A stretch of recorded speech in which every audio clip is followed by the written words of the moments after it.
Kieran Wynn, and the man from Mitcham, number 15, Tommy Jones. That is the Kawasaki duo who were doing battle for victory. But we do have the green flag at the back then for what will be the final time of the day, final time of the weekend, in fact, as the red lights go on, all eyes to the lights, and away go the rookie thousands. And it's a pretty much equal start from everybody on that front row, with Kevin Clinkscales, I believe, just slotting up the inside there. No, gets his nose chopped off there. Could well be that the number 190 of Kieran Wynn has just taken the advantage there. But that was very, very hard to call because they were almost 4 wide going in towards the first corner. Yes, certainly is. Okay, they disappear off down through Cascades. And already they're starting to spread out just a little bit as people fail miserably to get the great drive out of Cascades. The leaders, though, definitely away with this one as the 600s get underway there. Yeah, they are. It's a good start there, actually, from number 10 machine, the 110 machine of Sean Gosling on that DMG Construction Yamaha.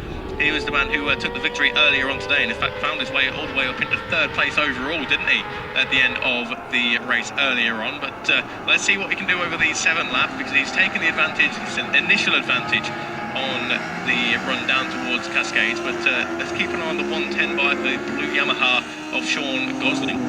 Yeah, no, you're right, that could well be one to watch. Well, tell you what, mate, in the thousands, we've definitely got a bit of a runaway at the moment. I'm talking around about 3/4 of a second by my rough calculations, and that is the 190 machine, who is, where are we? It's Kieran Wynn, and hopefully he hasn't made a jump start or anything, because he is absolutely flying away with this one. 600's coming down the hill towards me again, a lot of unfamiliar. Oh, somebody going very, very late. Oh, that was very close indeed. Nearly gave somebody the full Freddie Mercury treatment there. Let's not sure who the leader was, but that person who's getting brave down the note can't quite make the number out, unfortunately. He's a bit too sublime. Somebody going very slowly too, the number 13 machine, hand in the air, I think there. No, seems to have found the gear and got going again. That's Matt Benton on the CBR 600 there, number 13, Keith. Okay, well, he's gone a little bit slower here, but I think it might have been a gear selection issue, and I'm making the leaders in the thousands probably with you. Yeah, just come across the line now. Looking good for Kieran Wynn at the moment, isn't it, mate? The Wrexham rider. Yeah, absolutely. I mean, there wasn't too much to separate them on the run down the avenue the first time around after the race start, but 2.8 seconds is the advantage there for Kieran Wynn over the 15 of Tommy Jones. So 2 Kawasaki's at the front of this one, with the 830 of Daniel Holt on the RSV4 Aprilia in 3rd place, Keith. Not the most fashionable of machines, lovely machines, don't get me wrong, but they're definitely not the most fashionable machines to have in this particular class, are they? No, it's a bit frustrating. They've never really quite made that next step, whether it's at club level. I can't think of a power bike runner, fighting for the championship on an Aprilia just from memory. No, I think you're right, mate. It's not something we generally see. I mean, even at national and world championship level, of course, Aprilia won a couple of world superbike championships, of course, but no, it's not really the favoured bike at all, really, is it, the RSV4? But it seems to work for a few people. And I know that Josh Owens was on it last year in the Stock 1000 Championship, and Lewis Rollo took a podium on it, actually, at British Superbikes last year at Snetterton. Okay, well done. You're just such an encyclopedia, you really are. It's a pity this knowledge would never be any use to the pub quiz. That's exactly the problem I have. Okay, so the thousands very, very spread out, and I tell you what, here come the 600s, and yeah, we're going to be taking care of the first one, I think, before we get to the line at the end of the second lap there. It is the 110 machine leading. Oh, so it's just a bit of a change there, actually. So it was Sean Gosling who led the way. I couldn't quite catch. It might have been Ammar Al-Shawi, actually, I think, a number 10 machine, who just sticks his way up to 2nd place there. So we'll have to wait and see and get confirmation across the line very shortly. But these leading 600s are going to nail the first and thousands very rapidly indeed, which is rather quick, but hey, that's just the way racing goes sometimes, isn't it, Bradley? No, that's absolutely right, yeah. Watching the top 3 of the thousands come through, just turning our attention back to them, and it's the fastest lap of the race at the end of the first of the flying lap, with a 1 minute 48.673 for number 15, Tommy Jones. But the 600 is already going back towards me now, and it is, let's have a look, it's the number 110 machine of Sean Gosling there, who's leading the way from Ammar Al-Shawi. Then it's Williams and Preston, 1.4 seconds behind. But it's quite close in the top 3, actually, in the 600s there. 1.6 seconds or so between Gosling, Al-Shawi and Williams. It looks top Russell, number 28 of Mark Russell from Arundel has dropped a few positions, but of course that is on circuit. He's still there, 6th position in the thousands.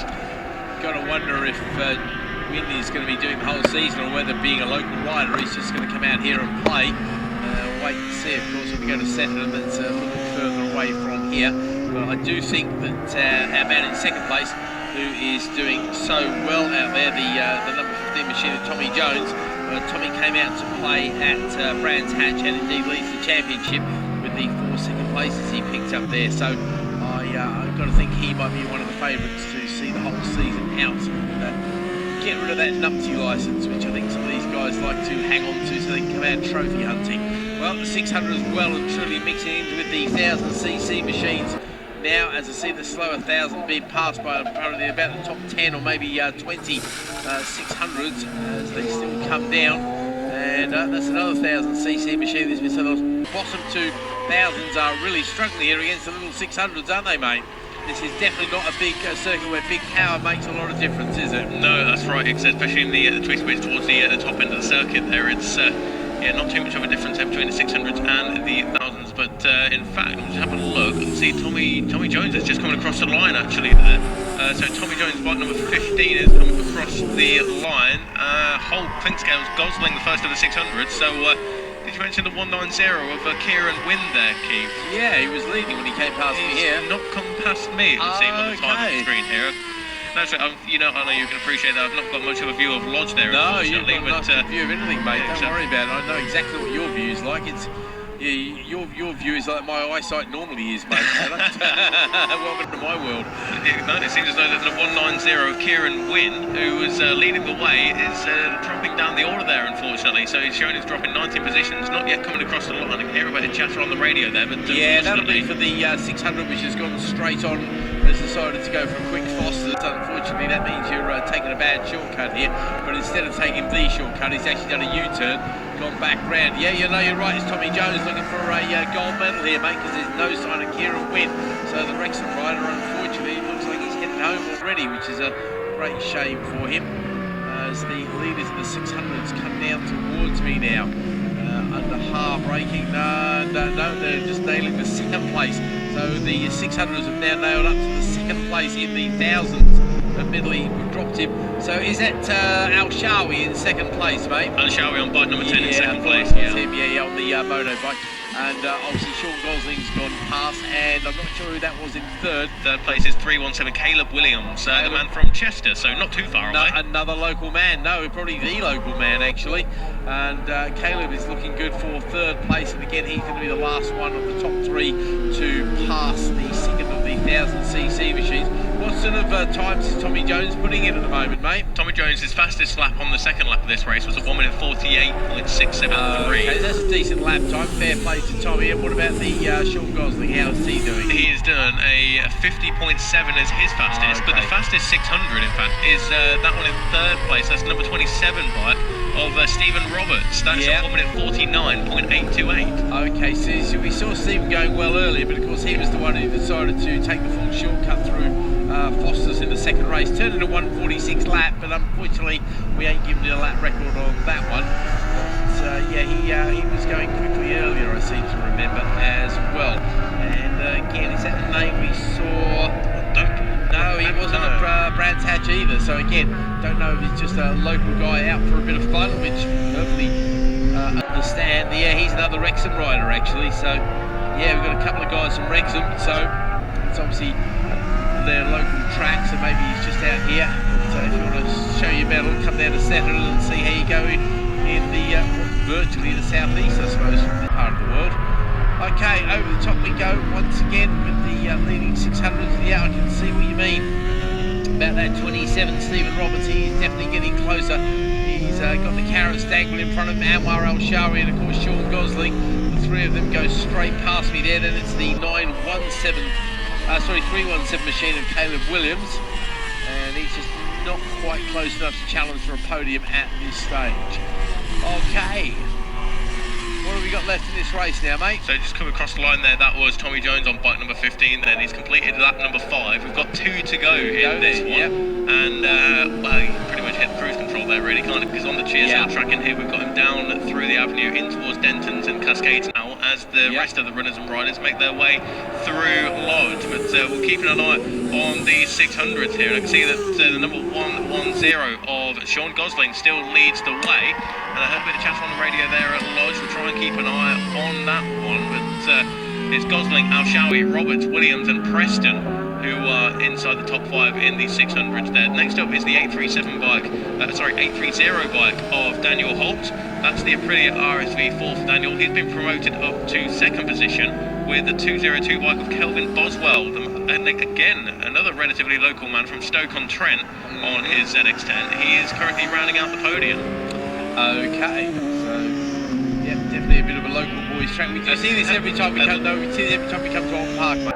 At least he was rounding out the podium there. He's just dropped 3 positions there. He's turned in a 2-minute 2 on that lap. But Clint Scales then is number 397. He's the man running out the podium at the moment. He's gone personal best on that previous lap with a 56.5. So he's been, let's take a look actually, he's 8.2 seconds, 2.2 seconds in fact, behind the 830 of Daniel Holt. And that previous time around, he was 0.9 of a second quicker. Okay, I did hear a bit of a chatter on the radio. Maybe that is in relation to your man with the 202 there, because that would make perfect sense if he's got a little bit wide run on a little bit, hit some gravel or something like that. So that would make perfect sense. The two are probably related at some point. And bit of a battle. Last lap going out there, I think I just heard on the radio there, mate. Is that right? Yeah, absolutely right there, as Tommy Jones then comes across the line to take that last lap flag. So only 2.7 miles remaining now for Tommy. And it's got a very healthy advantage of around about 20 seconds or so. So we're looking now, in fact, Gosling is keep an eye on Keith, because the top 3 in the 600s could by no less than half a second. So it's Gosling leading that particular charge ahead of Anmar Al-Shawi and the 27 of Stephen Roberts, but they're making their way down the avenue now, and you'll pick them up in just a moment's time. Roberts went for a bit of a gap there on Al-Shawi, and I think he got his nose well and truly cut off there. Oh, that's definitely given him a heart-stopping moment, because he's dropped back about 20 places there, so I think his challenge for that 3rd place is well and truly over. I think he saw a little bit of a gap, decided to go for it. Al-Shawi turned in, which he's quite entitled to do, and I think that was very much nearly a little bit of a paint change on the old front Pirelli there. So the leader, Tommy Jones, coming past me now, working it very nicely, as you say, riding very conservatively, not using all of the track on any of the exits there, keeping it nice and tidy between the white lines, and absolutely dominating. Now watching the battle in the 600s come towards me, can Al-Shawi do something about Gosling in front of him? Well, he's getting a little bit close. The sun's glinting off his helmet and his paintwork there. They both work in the track hard.